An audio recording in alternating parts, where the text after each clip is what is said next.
तो आखिरकार करीब 500 सालों के इंतजार के बाद अयोध्या के श्री राम मंदिर का उद्घाटन हो गया है, जिसे लेकर पूरे देश में खुशी और हर्ष का माहौल बना हुआ है। और हो भी क्यों ना, क्योंकि करीब 500 सालों के बाद हमारे श्री रामलला का खुद का एक घर बना है और साथ ही अयोध्या को पूरी तरह से बदलकर नया बनाया जा रहा है। और मीडिया रिपोर्ट्स की माने तो सरयू नदी के किनारे पर 5 स्टार होटल्स और गेस्ट हाउस भी बनाए जाएंगे। लेकिन क्या आपने कभी सोचा है कि श्री राम मंदिर को बनाने में और अयोध्या को पूरी तरह से बदलने में, जैसे एयरपोर्ट, रेलवे स्टेशन और बहुत सी चीजों में कितने का बजट आया है? और क्यों भारत के ये 4 शंकराचार्य श्री राम मंदिर के उद्घाटन में नहीं आए थे? इन सभी सवालों के जवाब आपको मिलेंगे आज की इस वीडियो में। तो देखिए, वैसे तो अयोध्या के श्री राम मंदिर को पूरी तरह से बनने में 2024 के एंड या फिर 2025 तक का समय लगेगा। और अगर श्री राम मंदिर की कुल लागत की बात करें तो अब तक करीब 900 करोड़ से भी ज्यादा रुपए खर्च हो चुके हैं। फरवरी 2020 में जब केंद्र सरकार ने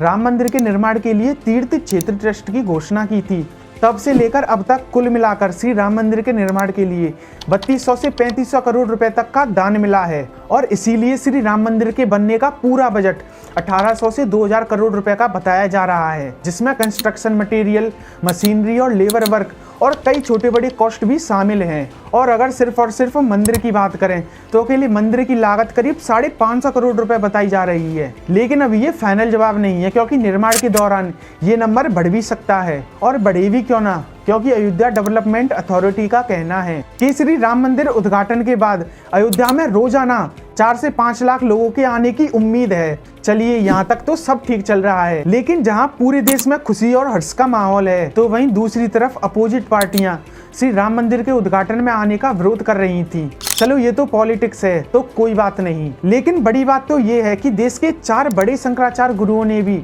श्री राम मंदिर के उद्घाटन में आने से साफ मना कर दिया था, जिसकी वजह से अब लोगों के मन में ये सवाल जम गया है कि ऐसा हुआ तो आखिर हुआ क्यों? तो देखिए, अगर हिंदू शास्त्रों की बात करें तो किसी भी मंदिर को पूरा करने के बाद उसमें भगवान की प्राण प्रतिष्ठा पूरी की जाती है। लेकिन शंकराचार्यों का कहना है कि अभी श्री राम मंदिर पूरी तरह से बना भी नहीं है, तो उसमें श्री राम भगवान की प्राण प्रतिष्ठा क्यों की जा रही है? और जब यही बात योगी आदित्यनाथ से पूछी गई तो उनका कहना है कि देश के बड़े संत और गुरुओं की आज्ञा से श्री राम मंदिर का उद्घाटन किया गया है। तो चलिए, अब चलते हैं श्री राम मंदिर को देखने कि ये कितना भव्य और दिव्य बनाया गया है। अयोध्या के श्री राम मंदिर की केवल नींव के निर्माण के लिए 1 या 2 या 3 नहीं, बल्कि करीब 2587 स्थानों की मिट्टी का यूज किया गया है। अयोध्या के श्री राम मंदिर को प्राचीन नागा शैली में बनाया गया है और राम मंदिर की लंबाई 380 फीट, चौड़ाई 250 फीट और इसकी हाइट करीब 161 फीट रखी गई है। और श्री राम मंदिर को करीब 1000 सालों तक टिकाए रखने के लिए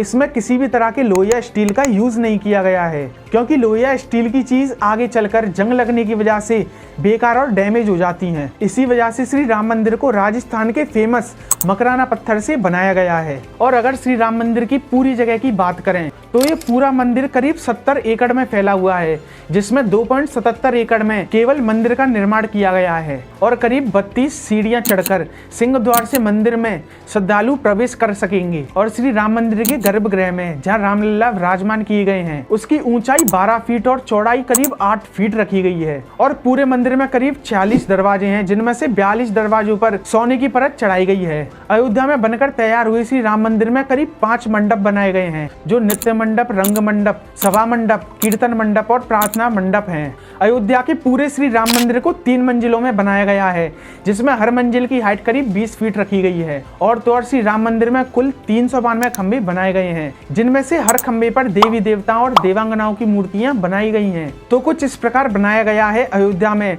हमारे श्री राम भगवान का भव्य और दिव्य मंदिर। और अगर आपको ये वीडियो इंफॉर्मेटिव लगी हो तो चैनल को सब्सक्राइब करें। धन्यवाद।